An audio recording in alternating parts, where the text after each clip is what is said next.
Eh bien, bonjour pour ce nouveau numéro de trilogie. Aujourd'hui, nous allons parler des Coppola. Pas d'Eleonore Coppola, qui n'a jamais fait de film, ni de Roman Coppola, qui a fait juste un film, mais que malheureusement personne n'a vu, ni de Sofia Coppola, qui a fait 3 films, mais malheureusement très dur pour faire la sélection. Nous allons parler de Francis Ford Coppola, bien sûr, rien à voir avec les voitures. Avant de commencer cette émission, je vais vous présenter la famille Coppola. Alors tout d'abord, Carmine Coppola, qui est le père de Francis Ford Coppola, mais aussi, et oui, c'est un tableau qui est réalisé par Angelina, donc écoutez, j'ai le droit à, non pas à un 50-50, ni le vote du public, ni, si, justement, à l'appel d'un ami. Alors je vais l'appeler. Alors Angelina. Allô? Oui, Angelina, tu vas bien? Oui, et toi? Oui, j'ai besoin de ton aide parce que tu m'as laissé un tableau et on a du mal à s'y retrouver quand même. Hein. Mais il est très beau, mon tableau. J'explique. Carmine Coppola est bien le père de Francis Ford Coppola. Tout à fait. Tout à fait. Et donc, Carmine Coppola a d'autres enfants. Oui, mais il a surtout un frère, Anton Coppola, qui était compositeur et chef d'orchestre, tout comme lui. Il a été marié à la fille d'un compositeur avec qui il a eu 3 enfants. Voilà, 3 enfants. Donc je suppose que dans les enfants, il y a Talia Shire, de Rocky, bien sûr. N'est-ce pas? Et Auguste Floyd Coppola, voilà, ça doit être ça. Qui est l'illustre père de Nicolas Cage. Ah, Nicolas Cage qu'on a pu voir dans Volte-Face, Ghost Rider ou des choses comme ça. N'est-ce pas? Super acteur. Et donc Talia Shire a également des enfants. Oui, donc Robert Carmine, qui est acteur et membre d'un groupe, et Jason Schwartzman, qui est acteur et qui joue Louis XVI, le mari de Marie-Antoinette, dans Marie-Antoinette de Sofia Coppola. Ah d'accord, je me disais, j'avais repéré quelque part, donc c'était dans la précédente émission. Et puis Francis Ford Coppola, donc si je suis bien ton tableau, il a également 2 fils. Enfin, un fils et une fille. Il a eu 2 garçons. Giancarlo Coppola, mais qui est mort à 22 ans, qui était acteur. Oui. Roman Coppola, qui est toujours vivant, qui travaille toujours avec lui, qui est réalisateur, scénariste et producteur. Et Sofia Coppola, que tout le monde connaît, qu'on ne présente plus, qui est actrice, réalisatrice, scénariste et productrice. Voilà, et qui a joué, qui a tourné Virgin Suicide, Lost in Translation et Marie-Antoinette. Voilà. Voilà, et bien merci, tu m'as bien aidé en tout cas. Voilà, j'espère, à bientôt Angelina. À bientôt. Bon, c'est pas tout simple tout ça, mais en tout cas, vous avez une présentation rapide de la famille Coppola. Voilà, c'est bien. Assistante, chante-moi les feux de l'amour. Notre première sélection, Peggy Sue s'est mariée, tournée par Francis Ford Coppola en 1986, avec dans les rôles principaux Kathleen Turner, Nicolas Cage, merci Toto, Jim Carrey. Je me demande d'ailleurs si ce n'est pas le frère de Maria Carey. Enfin bref. Et puis Sofia Coppola. merci papa.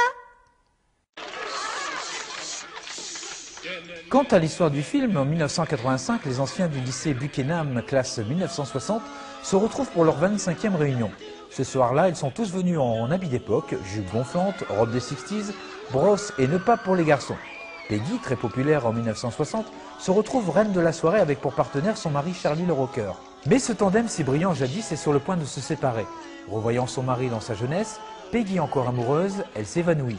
Elle s'enfonce dans le rêve et revit ses fameuses années 1960. C'est pas demain la veille. Oh, t'es pas marrante, un peu d'enthousiasme. Y'a pas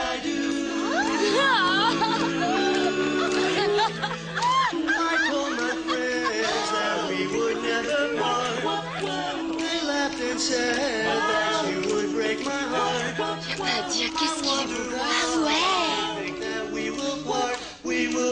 il est fou. Toi, t'as de la veine, c'est vrai, il arrête pas de dire que t'es une fille sans sas. C'est vrai? Ouais.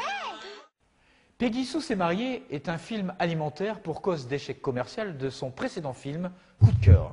Sauvé grâce à l'actrice Kathleen Turner, qui n'était pas libre de suite, il a donc changé le scénario.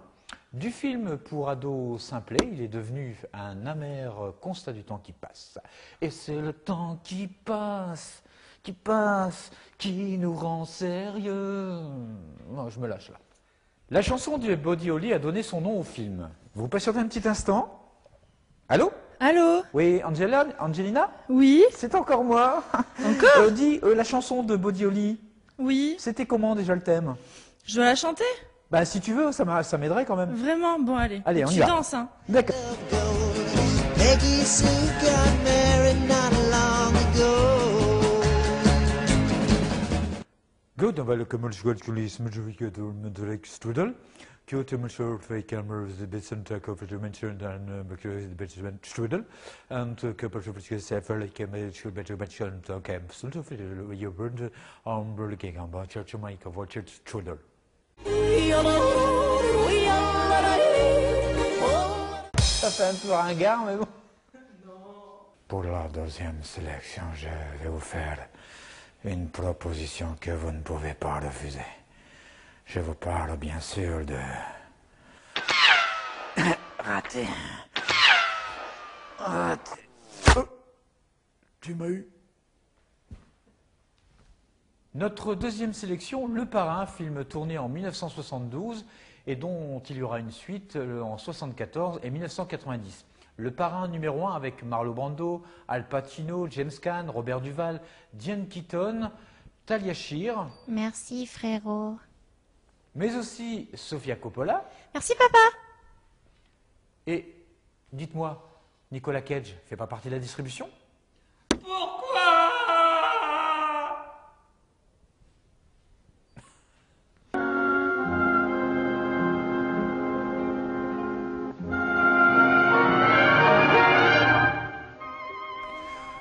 Quant à l'histoire du film, en 1945 à New York, les Corleone sont une des 5 familles de la pieuvre, dont Vito Corleone, dit le parrain de cette famille, marie sa fille à un bookmaker Solonzo, parrain de la famille Taglia.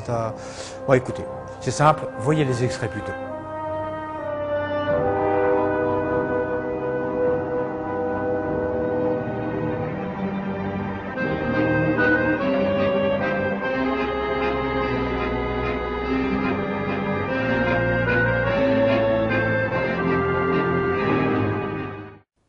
Le mot n'est jamais prononcé dans le film. Mais pourquoi? Le film, quant à lui, fut proposé à Sergio Leone, qui refusa. Alors maintenant, c'est quand tu veux. Tu dégaines, tu sais qu'il n'y a pas de place pour nous deux ici. Donc je te laisse. Alors là, je suis là pour témoigner aujourd'hui, donc pour vous dire que plusieurs comédiens ont été choisis pour le casting, mais malheureusement n'ont pas été choisis pour le film. Je pense que c'est une injustice vraiment gratuite, hein, on peut dire ça. Alors des comédiens comme Jack Nicholson, hein, Nicholson, ah excusez-moi, ah non, Nicholson le comédien, excusez-moi, Dustin Hoffman qui n'a pas participé au film malheureusement, Matt Dillon aussi, Val Kilmer, Charlie Sheen, eh oui, et puis bien sûr Nicolas Cage. Hein. Mais pourquoi pas moi? Oh bah t'inquiète pas Nicolas, je suis pas dans le film non plus.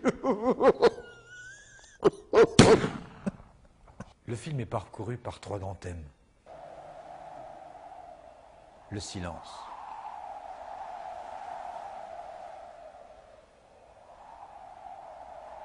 Les ténèbres.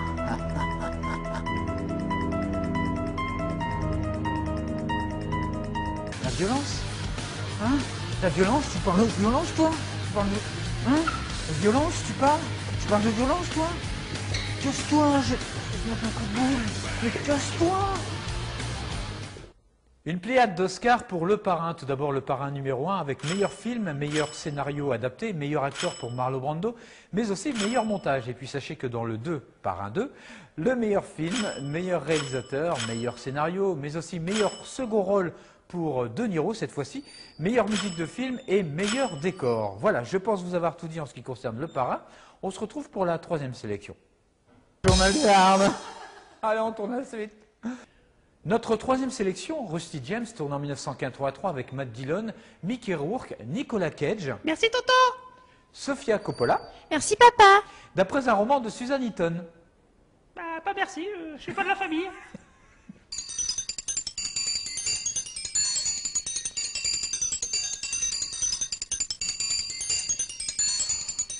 Quant à l'histoire du film, en l'absence de Motorcycle Boy, son frère aîné, Rusty James n'hésite pas à affronter lui-même un chef de bande rivale. Il sera sauvé par le retour de son frère, un être désabusé, fasciné par les poissons s'acharnant contre leur propre reflet. Rusty James, Biff Wilcox looking for you, Rusty James. Nah, He says he's gonna kill you, Rusty James.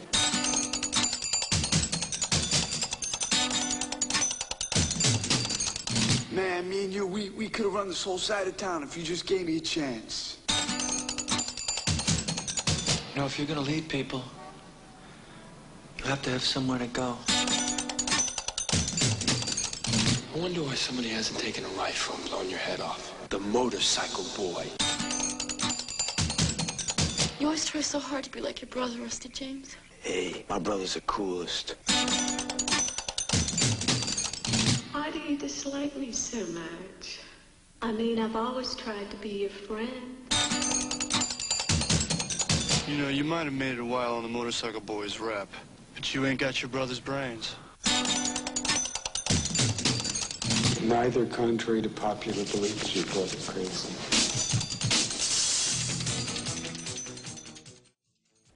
Je vous présente Clony, mon copain le poisson. Et oui, je sais aussi parler de poisson. Je sais tout faire dans cette émission.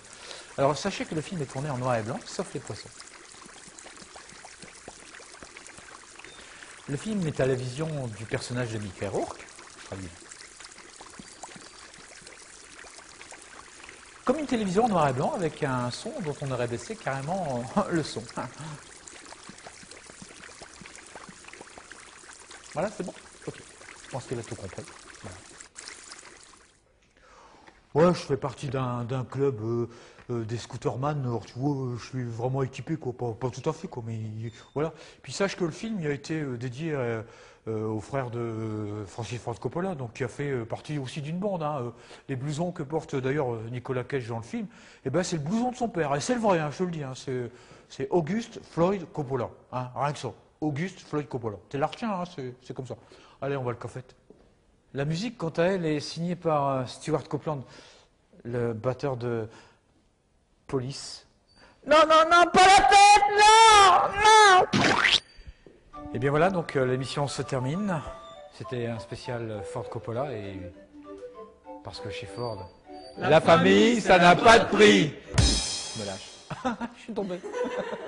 Voilà, l'émission est terminée. Je vous donne rendez-vous tout simplement à une prochaine. C'était un spécial Ford Coppola. Ford, parce que je vaux bien. Ringard.